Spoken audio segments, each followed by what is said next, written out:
Hare Krishna Gyana Gyamya Prabhu. Jai Srila Prabhupada. We'll do a little bit of chanting Hare Krishna for a few minutes. Hare Krishna Gyana Gyamya Prabhu. Voice of Srila Prabhupada.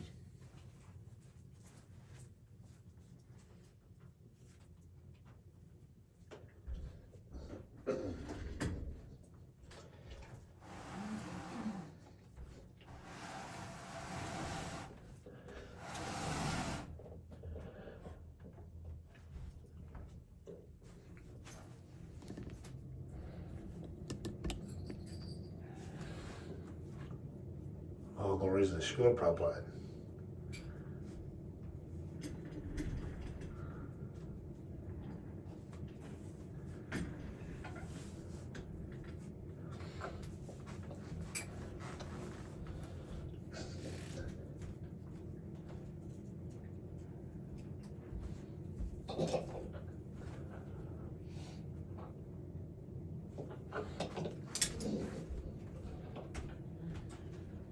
Shri Shri Radhamudar Radhagovinda Gaur Premananda Srila Prabhupada Ki Jai. Namo Vishnu Padaya Krishna Prastaya Bhutale Srimate Bhakti Vedanta Swami Niti Namine Namaste Saraswati Devi Vani Pracharine Nirvasesha Sunyavadi Ashachaya Shatarine Jaya Shri Krishna Chaitanya Prabhu Nityananda Shri Advaita Gadadhar Shri Vasmi Gaura Bhakta-vrinda.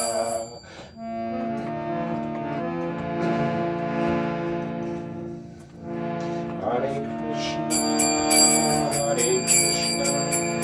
Krishna Krishna, Hare Hare, Hare Rama, Hare Rama, Rama Rama, Hare Hare, Hare Krishna,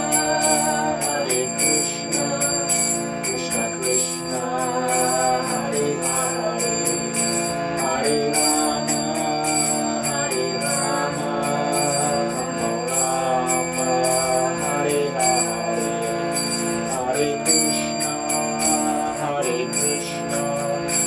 Krishna Krishna, Hare Hare, Hare Rama, Hare Rama, Rama Rama, Hare Hare, Hare Krishna, Krishna Krishna, Hare Hare, Hare Rama, Hare Rama, Rama Rama, Hare Hare, Hare Krishna, Krishna Krishna, Hare Hare, Hare Rama, Hare Rama, Rama Hare Hare, Hare Krishna, Krishna Krishna, Hare Hare, Hare Rama, Hare Rama, Rama Hare Hare, Hare Krishna, Krishna Krishna, Hare Hare, Hare Rama, Hare Rama, Rama Hare Hare, Hare Krishna, Krishna Krishna, Hare Hare, Hare Rama, Hare Rama, Rama Hare Hare, Hare Krishna, Krishna Krishna, Hare Hare, Hare Rama, Hare Rama, Rama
Jaya Radha Murali Radha Murali Radha Jaya Radha Govinda Radha Govinda Radha Nitai Gaura Haribo Haribo Haribo Nitai Gaura Haribo Prabhupada Prabhupada Prabhupada Jaya Jaya Prabhupada Shri Shri Radha Govinda Gaur Premananda Shri Prabhupada Ki Jai.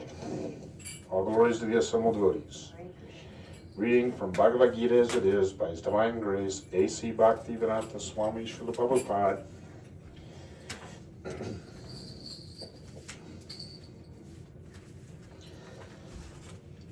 Text, chapter,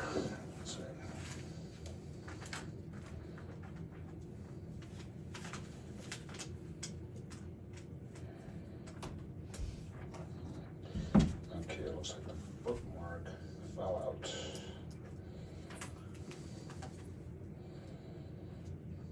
I know that it was, I think it was chapter 13. Nature, the enjoyer, and consciousness. Oh, here we go. Text 22. Nature, enjoyer, and consciousness. Chapter 13.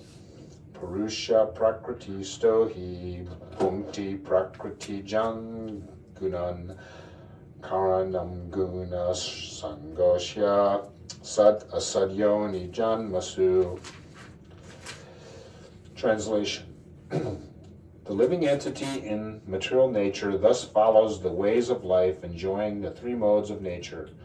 This is due to his association with that material nature. Thus he meets with good and evil amongst various species. Purport by His Divine Grace Srila Prabhupada. This verse is very important for understanding of how the living entities transmigrate from one body to another. It is explained in the second chapter that the living entity is transmigrating from one body to another, just as one changes dress. This change of dress is due to his attachment to material existence. As long as he is captivated by this false manifestation, he has to continue transmigrating from one body to another. Due to his desire to lord it over material nature, he is put into such undesirable circumstances. Under the influence of material desire, the entity is born sometimes as a demigod, sometimes as a man, sometimes as a beast, as a bird, as a worm, as an aquatic, as a saintly man, as a bug. This is going on. And in all cases, the living entity thinks himself to be the master of his circumstances, yet he is under the influence of material nature. How he is put into such different bodies is explained here. It is due to association with the different modes of nature. One has to rise, therefore, above the three material modes and become situated in the transcendental position. This is called Krishna consciousness. Unless one is situated in Krishna consciousness, his material consciousness will oblige him to transfer from one body to another because he has material desires since time immemorial. But he has to change that conception. That change can be effected only by hearing from authoritative sources. The best example is here. Arjuna is hearing the science of God from Krishna. The living entity, if he submits to this hearing process, will lose his long-cherished desire to dominate material nature, and gradually and proportionately, as he reduces his long desire to dominate, he comes to enjoy spiritual happiness. In a Vedic mantra, it is said that as he becomes learned in association with the Supreme Personality of Godhead, he proportionately relishes his eternal blissful life. So, Prabhupada Ki Jai. So, the living entity in material nature thus follows the ways of life, enjoying the three modes of nature. This is due to his association with that material nature. Thus he meets with good and evil amongst various species, and this is a very famous verse. I'm sure Prabhupada did many classes on it, or at least one class. But I know when you look in the verses flip book of famous verses, this is one of them. And chapter 13, text 22, nature, the enjoyer, and consciousness. And he gives more detail. Other than in the second chapter, he's talking about how the body changes from boyhood to youth to old age, and then he changes body. Self-realized soul is not bewildered by such a change, and it's explaining here how we are bewildered, but the self-realized soul is not bewildered because he knows where he's going, back home, back to Godhead, because of rising above the three modes. Then the 18th chapter or 17th chapter, the divisions of faith, it talks about how if you engage in activities in the mode of ignorance and passion, you get impermanent material results. But if you engage in activities in the mode of goodness, following the regulations of spiritual regulations, you purify the heart, and then eventually you attain pure love and service to Krishna. And in the third chapter, it talks about how that's possible, that we can't avoid any types of activities. We have to act in some mode of nature. We're forced to, and it's explained here too. Due to the body, we think we're the masters of the body, but due to the bodily conception of life, we're actually under the control of that material nature that's already Krishna has created for us to live in a particular type of body and perform certain activities according to our material desires.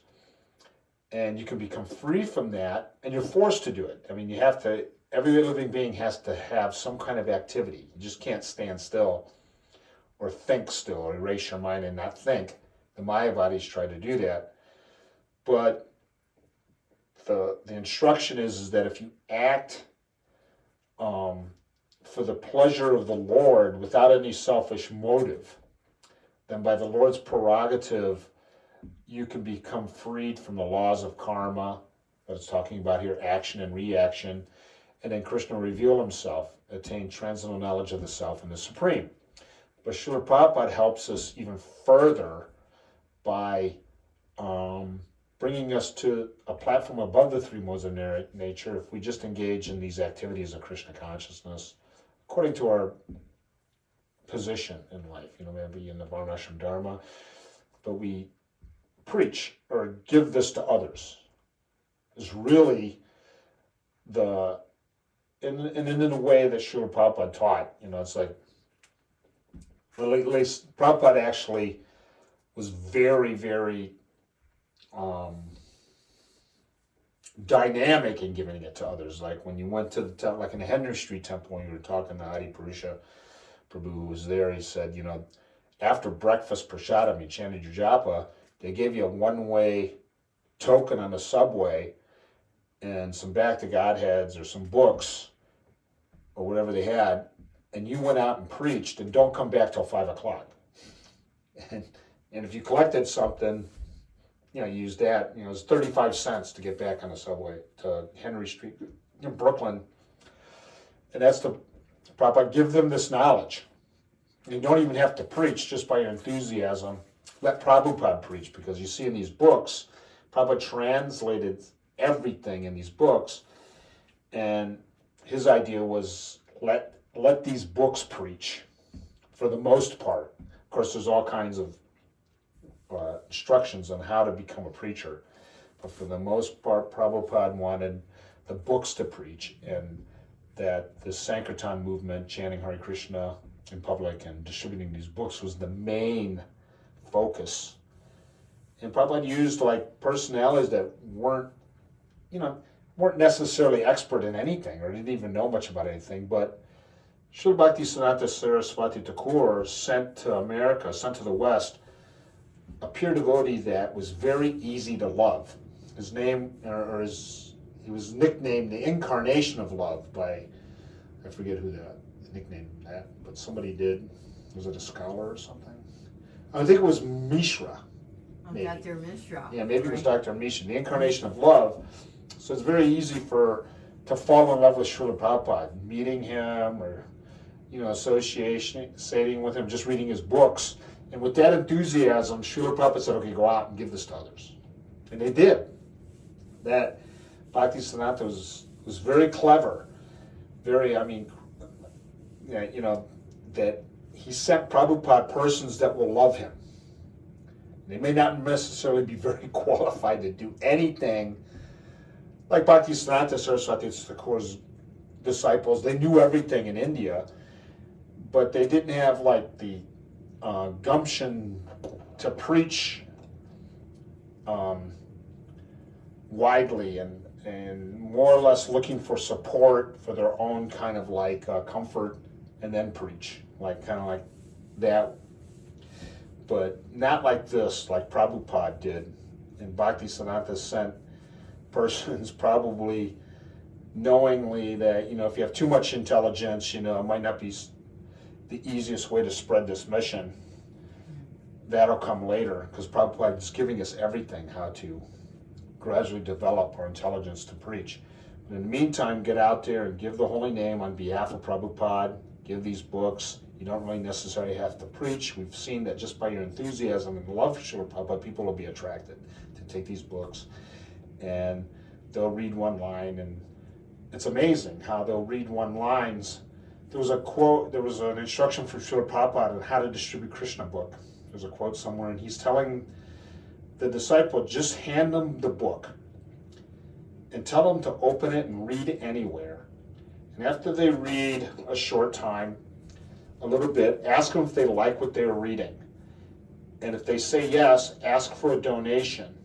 And if they won't give a donation, take the book out of their hand and go to the next person. That's what Srila Prabhupada, that's the power of these books. So that's a very important verse here. The living entity of material nature thus follows the ways of life, enjoying the three modes of nature. This is due to his association with that material nature. Thus he meets with good and evil amongst various species. And like I said in the third chapter, Prabhupada it explained in the third chapter of Bhagavad Gita how to act for the pleasure of this Supreme Lord without a selfish motive. And in the 17th chapter, Divisions of Faith, how when you associate with these modes of nature, how they bind you to this material world, or they can liberate you from it. And it goes in even more detail in the 18th chapter too on that. Three modes of material nature. And in the 14th chapter, three modes of material nature, Prabhupada explains in detail what they are, how they act upon us, how we transcend them, and this, you know, the symptom of a person who's attained that transcendental state. You can go to the 14 chapters. There's a lot of chapters, 3, 14, 17, and 18 under three modes of material nature, which you can expand on this purport today. Srila Prabhupada Ki Jai. And one more thing, we always like to read this because, you know, it's important. The cow is the most important animal for developing the human body to perfection. The body can be maintained by any kind of foodstuff, but cow's milk is particularly essential for developing the finer tissues of the human brain so that one can understand the intricacies of transcendental knowledge. A civilized man is expected to live on foodstuffs comprising fruits, vegetables, grains, sugar, and milk. The bull helps us in the agricultural process of producing grains, etc. And thus, in one sense, the bull is the father of humankind, whereas the cow is the mother, for she supplies milk to human society.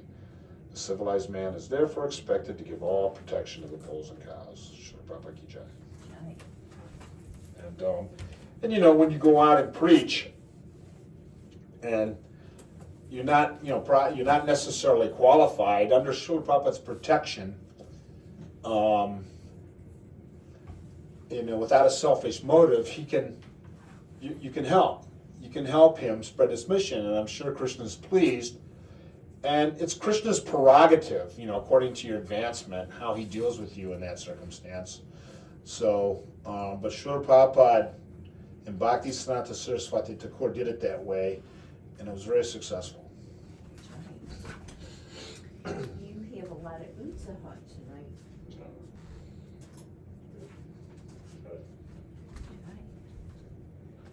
Right.